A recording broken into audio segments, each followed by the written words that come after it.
नमस्कार,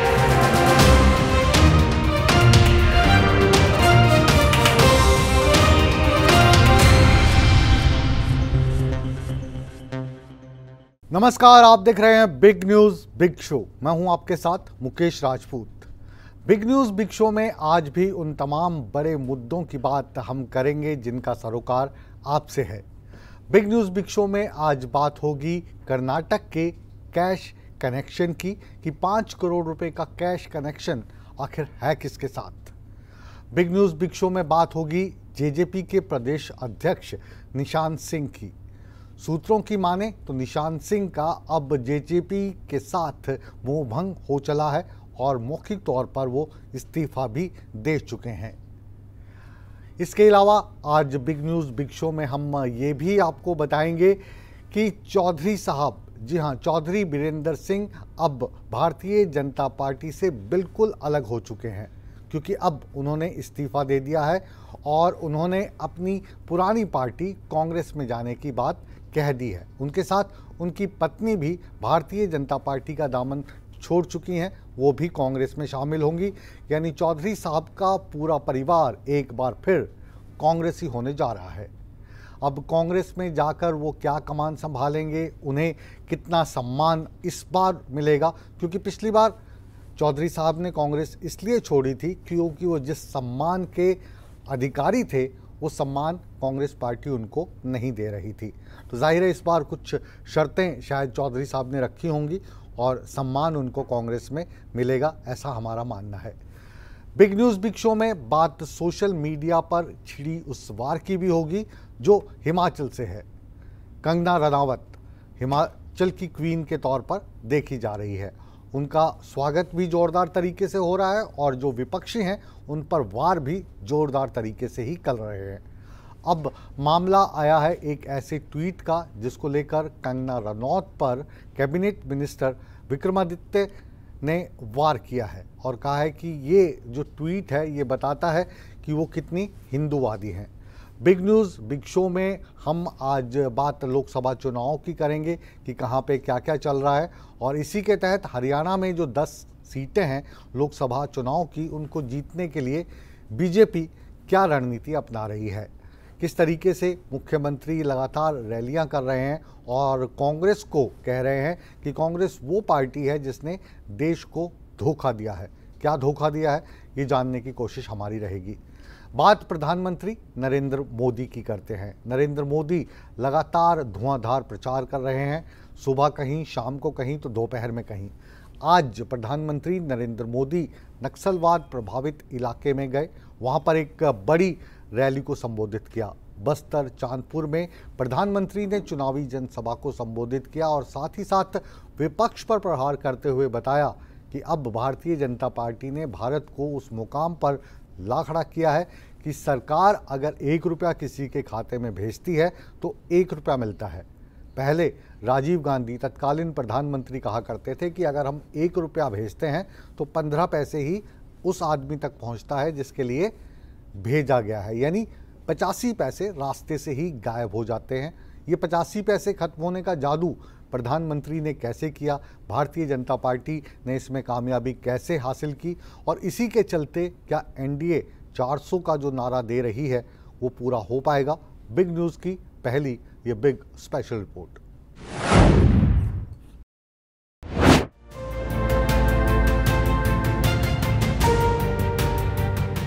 लोकसभा चुनाव का शंखनाद हो चुका है और पार्टियां ताबड़तोड़ रैली करने में जुट गई हैं। बीजेपी की तरफ से हर बार की तरह इस बार भी प्रधानमंत्री नरेंद्र मोदी ने कमान संभाल ली है। पीएम अब ताबड़तोड़ रैलियां कर रहे हैं। इसी कड़ी में छत्तीसगढ़ के बस्तर में प्रधानमंत्री नरेंद्र मोदी गरजे। भानपुरी की आमाबाल में एक रैली को संबोधित करते हुए प्रधानमंत्री ने कांग्रेस पर जमकर निशाना साधा। उन्होंने कहा कि कांग्रेस की लूट की इस व्यवस्था को बंद कर दिया गया है। आजादी के बाद से कांग्रेस समझती थी कि उसे देश को लूटने का लाइसेंस मिला हुआ है। 2014 में सरकार में आने के बाद मोदी ने कांग्रेस की लूट का लाइसेंस ही कैंसिल कर दिया है। और मोदी ये लाइसेंस इसलिए कैंसिल कर पाया क्योंकि आपने मोदी को लाइसेंस दिया था।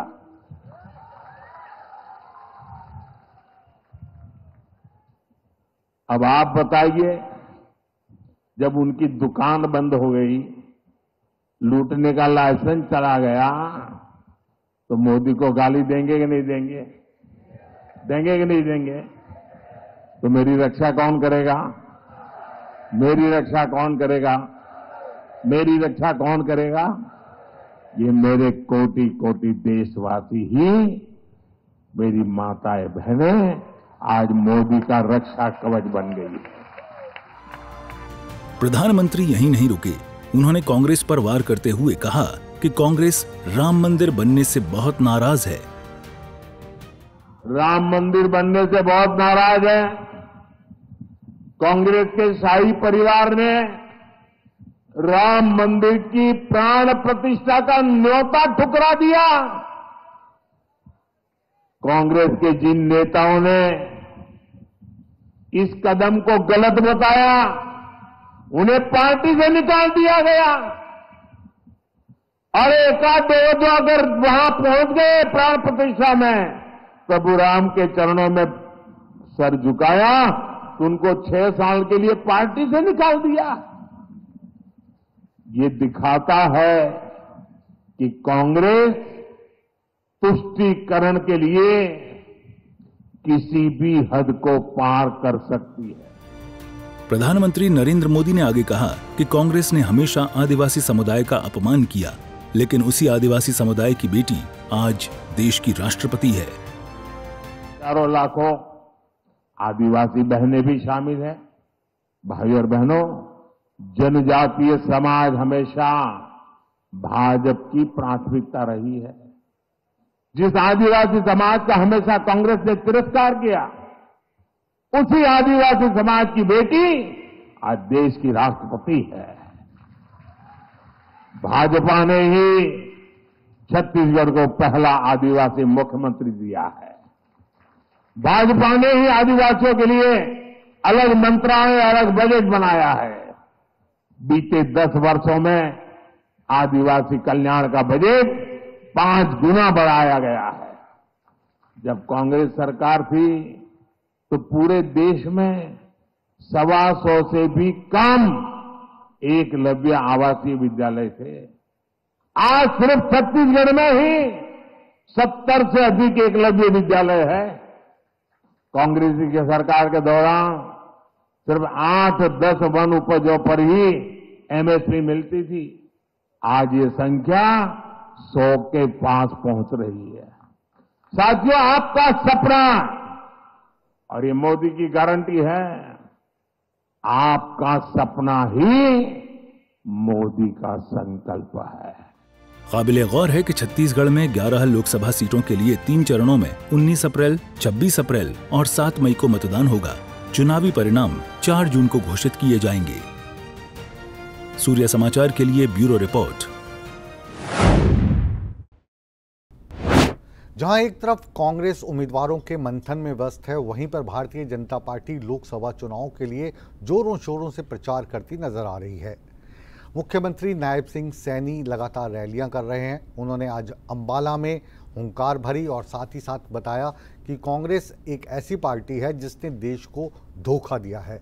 अब कांग्रेस ने देश को क्या धोखा दिया था, नायब सैनी के इस बयान के मायने हम तफसील से समझने की कोशिश कर रहे हैं हमारी इस अगली रिपोर्ट में।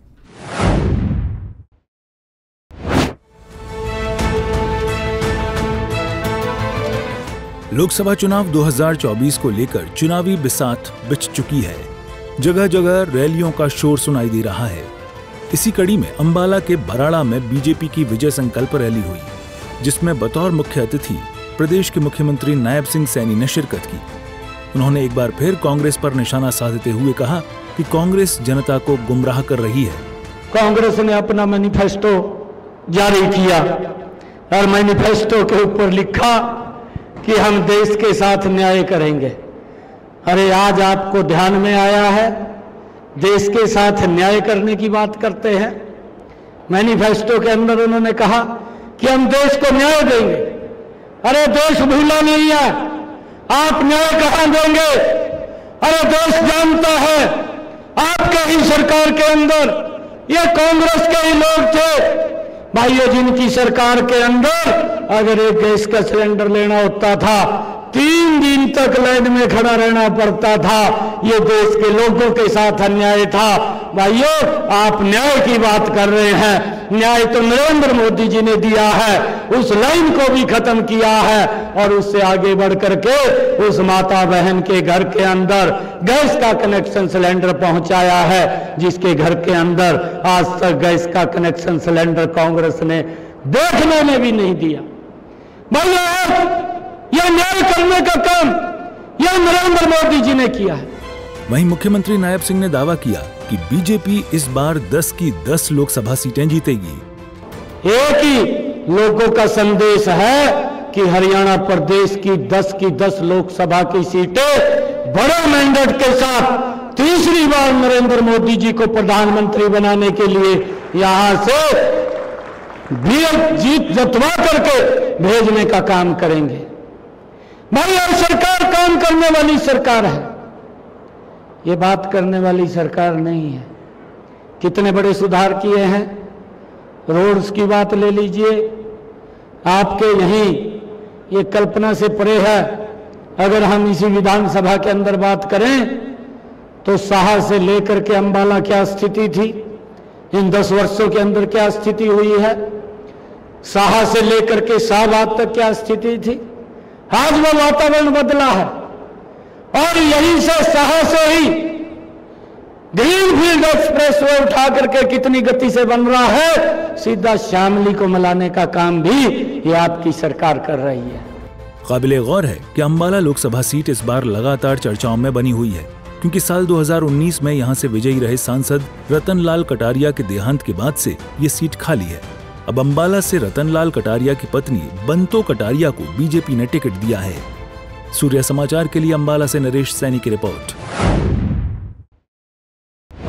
बीजेपी से गठबंधन टूटने के बाद जननायक जनता पार्टी अपने आप को मजबूत करने में जुटी है, लेकिन आज एक खबर थोड़ी अलग आई।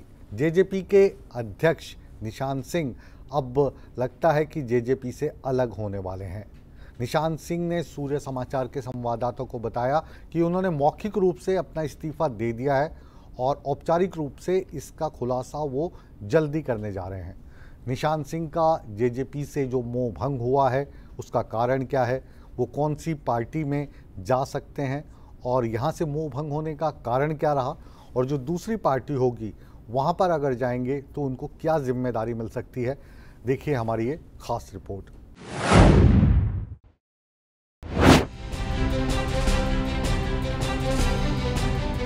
हरियाणा में लोकसभा चुनाव से पहले जननायक जनता पार्टी यानी जेजेपी को बड़ा झटका लगा है। जेजेपी प्रदेश अध्यक्ष निशान सिंह ने पार्टी से इस्तीफा दे दिया है। इस बात का खुलासा उन्होंने खुद सूर्य समाचार के साथ हुई एक्सक्लूसिव बातचीत में किया। हमारे साथ इस समय मौजूद हैं जननायक जनता पार्टी के प्रदेश अध्यक्ष निशान सिंह। सर, आपके नाम को लेकर काफी चर्चाएं चल रही हैं कि आप जो है वो जननायक जनता पार्टी से इस्तीफा दे सकते हैं, कितनी सच्चाई है इस बात में? देखिए, मैंने रिजाइन मौखिक तौर पर कर दिया है पार्टी से और लिखती तौर पर अभी रिसेंटली 2-3 दिन में जाकर के राष्ट्रीय अध्यक्ष वो दे के आऊंगा। और नेक्स्ट जो कार्यक्रम है आगे क्या रहेगा, किस तरीके से कोई निर्णय करना है, वो हमारे दोस्तों के जिम्मे है, क्योंकि बड़ा परिवार है, पूरे हरियाणा भर में परिवार है, उन सभी से राय करके अगला निर्णय करेंगे। निशान सिंह ने जेजेपी से मोह भंग होने के पीछे साफ साफ वजह का खुलासा नहीं किया। सर, एक बड़ा नाम आपका यदि हम जिक्र करें तो आखिरकार इसके पीछे की क्या वजह रही, आखिरकार इस्तीफा देने की क्या वजह है, क्यों इस्तीफा जो है वो आपकी तरफ से? ये परिवारों में, पार्टियों में, संगठनों में कई बार ऐसे मौके आ जाते हैं जब जान से प्यारी पार्टी को भी अलविदा कहना पड़ता है। उसे अभी मैं खुलासे में तो नहीं जाऊंगा जी, लेकिन मैं थोड़ा उस सोच का भी नहीं हूं कि जिसको छोड़ दिया उसको गालियां बके, ऐसा नहीं। मतलब मैं तो ये मान के चलता हूं कि जितना समय निकल जाए किसी के साथ उतना अच्छा, और आगे अगर समय हमारा आपस में मिलना नहीं था तो तभी ये अवसर आया, तो इससे ज्यादा मेरा ख्याल कुछ कहना ठीक नहीं। अगला निर्णय जो है वो दोस्तों से मिलकर करके मैं आपको बताऊं। सियासी गलियारों में अब ये चर्चा है कि निशान सिंह कांग्रेस का हाथ थाम सकते हैं, लेकिन निशान सिंह ने सूर्या समाचार के साथ हुई बातचीत में इस बात को खारिज कर दिया। सर, चर्चाएं हैं कि आप जो है वो जल्द ही कांग्रेस का दामन जो है वो थाम सकते हैं। सर, ये मीडिया की देन है, सारी मीडिया ऐसा कि अगर मैं आज कह दूं कि मैं तो फलां पार्टी में जा रहा हूं जी, तो मेरे दोस्त किस काम के, मेरे साथी किस काम के, ये राय तो उनसे करनी होती है। ठीक है, लेकिन इसके अलावा सर अगर हम जननायक जनता पार्टी का जिक्र करें तो आपके जाने से एक बड़ा झटका जो है वो जननायक जनता पार्टी को लगेगा, लेकिन इसके साथ साथ बहुत से अन्य विधायक जो है वो भी जो है वो दूसरी पार्टियों का रुख जो है वो कर सकते हैं। इस बात में कितनी सच्चाई है और आप उनके साथ कितने संपर्क में हैं? देखिए, मैं अपने आप को इतना बड़ा नहीं मानता कि मेरे जाने से किसी को नुकसान होगा। मैं तो उनको बेस्ट ऑफ लक ही कहूंगा। और बाकी अगली बात, अभी ये मैटर ऐसा है कि मैं पूरा समझ भी नहीं पा रहा, और इस बात का आघात भी लगता है मन को, आदमी को, कि जिस पार्टी को आप मां मानते हैं उस पार्टी को अलविदा कहना पड़ जाए जी। तो ये थोड़ा सा ये दिक्कत होती है। तो मैं अगली बात तो फिर आपसे मिलके करूंगा। दिसंबर 2018 में जेजेपी बनने के साथ ही निशान सिंह को प्रदेशाध्यक्ष की कमान सौंपी गई थी। 2021 और 2023 में जेजेपा के पूरे संगठन में फेरबदल हुआ, लेकिन निशान सिंह को हर बार प्रदेशाध्यक्ष की जिम्मेदारी मिली। वहीं निशान सिंह के इस्तीफे के बाद कई राजनीतिक प्रतिक्रियाएं भी सामने आ रही हैं। कि मेरे भी मीडिया के माध्यम से संज्ञान में आया है, औपचारिक तौर पर कोई इस्तीफा पार्टी के पास आया नहीं है और आएगा। पार्टी ने तो जो मान सम्मान दिया है, मैं मानता हूँ वो उनकी इच्छा होगी कि उन्हें राजनीतिक सफ़र की कोई नई शुरुआत करने का अगर निर्णय लिया। पार्टी के अनेक लोग उनसे निरंतर संपर्क कर भी रहे हैं और हम चाहेंगे कि वो अपना जो निर्णय उन्होंने किस हालात में लिया है उस पर पूर्ण विचार। मैंने भी चैनल के माध्यम से ही देखा है कि उन्होंने कहा है कि वर्बली मैंने छोड़ दी और विधिवत रूप से मैं अध्यक्ष जी से मिल करके रिजाइन करके आऊँगा। तो मिलेंगे तब बात करेंगे। हमारे संस्थापक सदस्यों में से एक है। हमारा प्रयास तो यही रहेगा कि वो ऐसी पोजीशन में हमारे साथ रहें, मझधार में पार्टी को ना छोड़ें। जिस तरह निशान सिंह जी हैं वो बोल रहे हैं कि शायद कांग्रेस में भी जा सकते हैं, तो कहीं ना कहीं बड़ा झटका। अब ये फैसला तो उन्होंने लेना है। राजनीतिक तौर पे वो समझदार आदमी है और समझदार आदमी के लिए मैं क्या बताऊं, तो फैसला उन्होंने करना है। कहा जा रहा है कि निशान सिंह पार्टी के सीनियर नेताओं के कुछ फैसलों से सहमत नहीं थे। यही वजह है कि अब उन्होंने 7 साल बाद जेजेपी से नाता तोड़ने का फैसला किया। बहरहाल अब निशान सिंह आगे कौन सी सियासी राह अपनाते हैं, ये देखने वाली बात होगी। सूर्या समाचार के लिए चंडीगढ़ से रवि चंदेल की रिपोर्ट।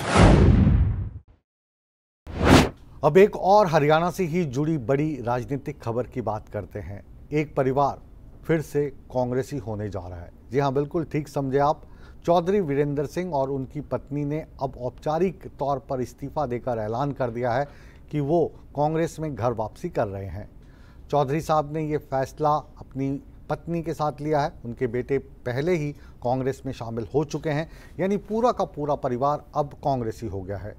आपको याद दिला दें कि चौधरी वीरेंद्र सिंह कांग्रेस में भी बड़े नेता रह चुके हैं और भारतीय जनता पार्टी की जो पिछली सरकार थी उसमें भी कैबिनेट मिनिस्टर रहे। लेकिन चौधरी साहब को हमेशा अपने सम्मान की चिंता रहती है। कांग्रेस उन्होंने इसलिए छोड़ी थी क्योंकि जो सम्मान उनको मिलना चाहिए था, जो पद उनको मिलना चाहिए था, वो उस वक्त कांग्रेस में नहीं मिला। तो वो भारतीय जनता पार्टी में आए, भारतीय जनता पार्टी का दामन थामा। भारतीय जनता पार्टी में नरेंद्र मोदी की जो सरकार थी 2014 में जो बनी थी, उसमें कैबिनेट मिनिस्टर रहे। अब उनका मोहभंग क्यों हुआ ये जानना थोड़ा सा मुश्किल है, लेकिन इसी को जानने की कोशिश है हमारी ये अगली रिपोर्ट।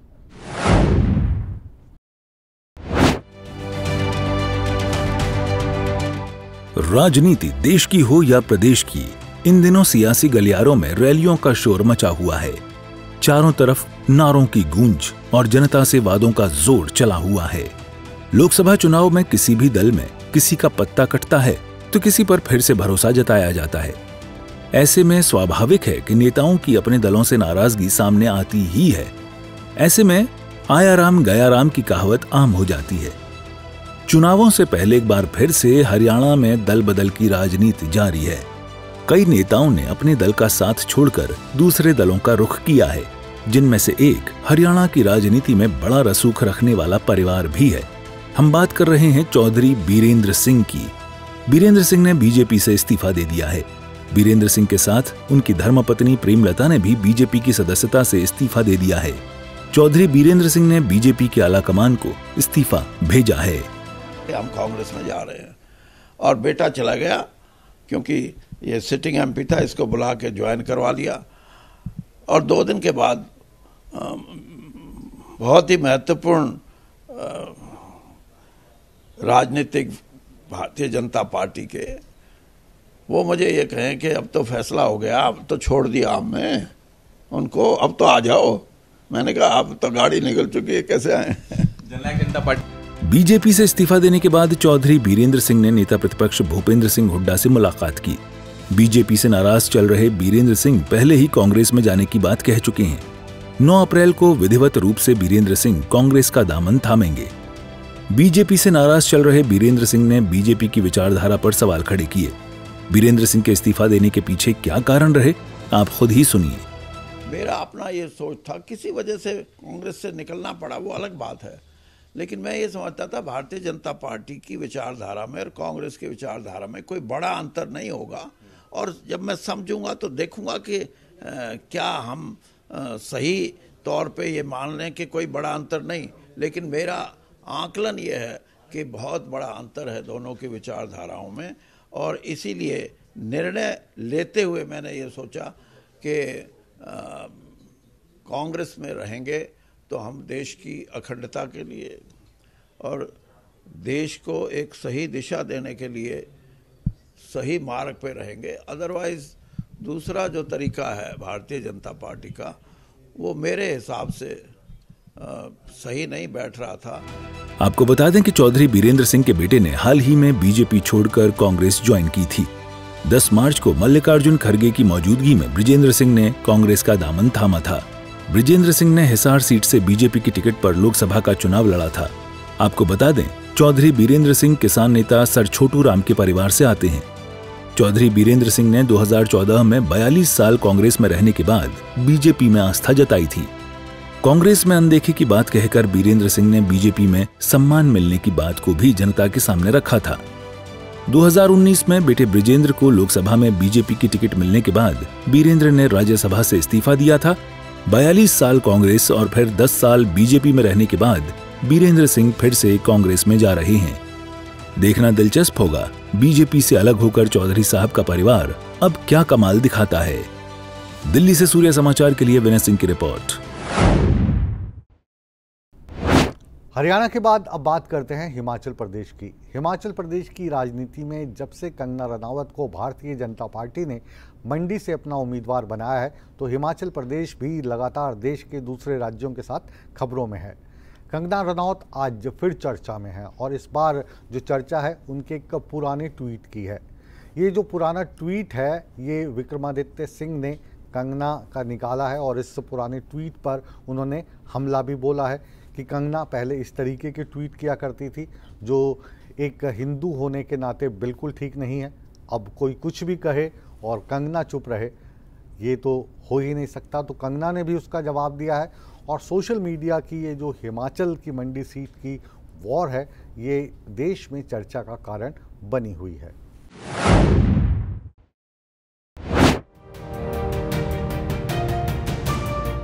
लोकसभा चुनाव से ठीक पहले हिमाचल प्रदेश में बीफ पर सियासत हो रही है।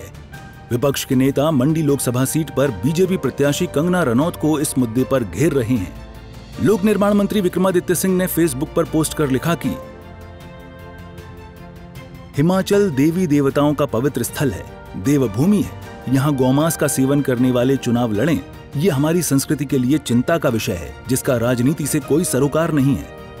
मंडी लोकसभा से बीजेपी प्रत्याशी कंगना रनौत ने गौमांस खाने के आरोपों का जवाब दिया। उन्होंने एक्स पर लिखा कि मैं बीफ या अन्य किसी तरह का रेड मीट नहीं खाती, ये काफी निंदनीय है और मेरे खिलाफ बिना सिर पैर की अफवाहें फैलाई जा रही हैं। मैं हमेशा कई साल से यौगिक और आयुर्वेद का समर्थन और प्रमोशन कर रही हूँ। अब मेरी छवि खराब करने के लिए ऐसी रणनीति का कोई असर नहीं होगा। मेरे लोग जानते हैं कि मैं एक प्राउड हिंदू हूं, उन्हें कोई गुमराह नहीं कर सकता है। जय श्री राम। वहीं विक्रमादित्य सिंह के बयान पर पूर्व मुख्यमंत्री और नेता प्रतिपक्ष जयराम ठाकुर ने भी पलटवार किया है। उन्होंने कहा कि कांग्रेस इस बात को उठाएगी तो जरूर इलेक्शन कमीशन में शिकायत दर्ज कराएंगे। सिरे से खारिज उन्होंने भी किया है सारे आरोप को, और उन्होंने भी, और ऐसी बातों को लेकर के मुझे नहीं लगता है कि किसी के व्यक्तिगत इस पर जो है इस तरह की बातें करनी चाहिए। और मैं यही कहूँगा कि हमारे पार्टी की जो नेतृत्व की बात आती है, जहाँ उनने निर्णय किया है और उसमें प्रमुख लोगों से कंसल्टेशन के बाद वो सारा किया है, उसमें मुझे लगता है कि कोई इस तरह की बात नहीं है। और बड़ा साहब कह रहा हूँ कि जब कंगना जी ने ही सिरे से इस बात को नकारा है कि ये सत्य नहीं है, नहीं है तो नहीं है, इसको ज़्यादा तुल देने की आवश्यकता, इसको बहुत इस तरह से उठाने की आवश्यकता नहीं है। तो कुछ चीज़ों को लेकर के, और ये बहुत सेंसिटिव है, और ये अगर बहुत ज़्यादा इस मसले को इस तरह से उठाने की कोशिश होगी तो स्वाभाविक रूप से ये इलेक्शन कमीशन में भी हम इसके बारे में शिकायत करेंगे। दरअसल कुछ साल पहले बॉलीवुड एक्ट्रेस कंगना रनौत की पीआर टीम ने अपने ट्वीट में बीफ और कोई मीट खाने में बुराई न होने की बात कही थी। उन्होंने लिखा था कि बीफ या दूसरा कोई भी मांस खाने या कोई अन्य मांस खाने में कुछ भी गलत नहीं है। ये धर्म के बारे में नहीं है, ये कोई छिपी हुई बात नहीं है कि कंगना 8 साल पहले शाकाहारी बन गईं और उन्होंने योगी बनना चुना। वो अब भी सिर्फ एक धर्म में विश्वास नहीं रखती। इसके विपरीत उसका भाई मांस खाता है, ये उन्हें कंगना से कम हिंदू नहीं बनाता। अब इसी ट्वीट को लेकर कांग्रेस कंगना को घेरे में ले रही है। बहरहाल 1 जून को हिमाचल प्रदेश में लोकसभा चुनाव और विधानसभा उपचुनाव होने हैं। बीजेपी ने सभी लोकसभा और 6 विधानसभा सीटों पर अपने उम्मीदवारों की घोषणा कर दी है। वहीं मंडी संसदीय क्षेत्र से बीजेपी ने कंगना रनौत को मैदान में उतारा है, जिसको लेकर प्रदेश की सियासत गर्म है। वहीं इस सीट से कैबिनेट मंत्री विक्रमादित्य सिंह की मां और कांग्रेस प्रदेश अध्यक्ष प्रतिभा सिंह वर्तमान में सांसद हैं। सूर्य समाचार के लिए ब्यूरो रिपोर्ट।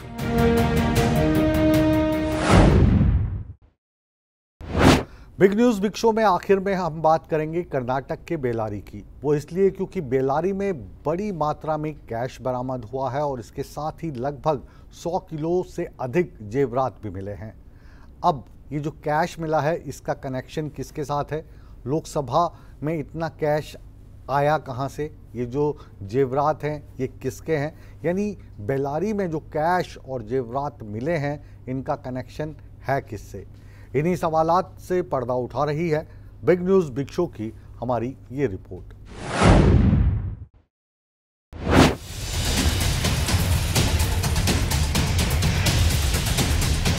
पांच 500 के नोटों के बंडल, 1, 2, 3, 4, 5, 6।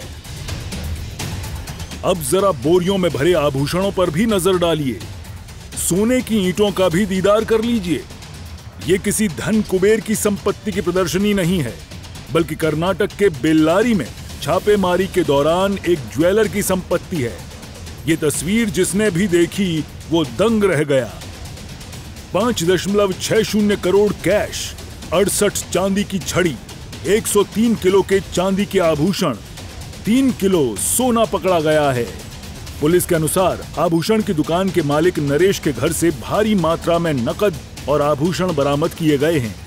पूछताछ के लिए उसे पुलिस हिरासत में लिया गया है। पुलिस को इस मामले में हवाला लिंक का संदेह है। कर्नाटक पुलिस एक्ट की धारा 98 के तहत मामला दर्ज किया गया है। आगे की पूछताछ के लिए मामले को आयकर विभाग के पास भेजा जाएगा। बड़ा सवाल ये, ज्वेलर के घर 5.5 करोड़ कैश किसके लिए था? क्या ये काला धन चुनाव में इस्तेमाल करने के लिए रखा गया था? ये तो जांच का विषय है। बहरहाल लोकसभा चुनाव में व्यापक पैमाने पर रुपए खर्च होने की संभावना जताई जा रही है, जिसे रोकने के लिए चुनाव आयोग की तरफ से लगातार कदम उठाए जा रहे हैं। सूर्य समाचार के लिए ब्यूरो रिपोर्ट।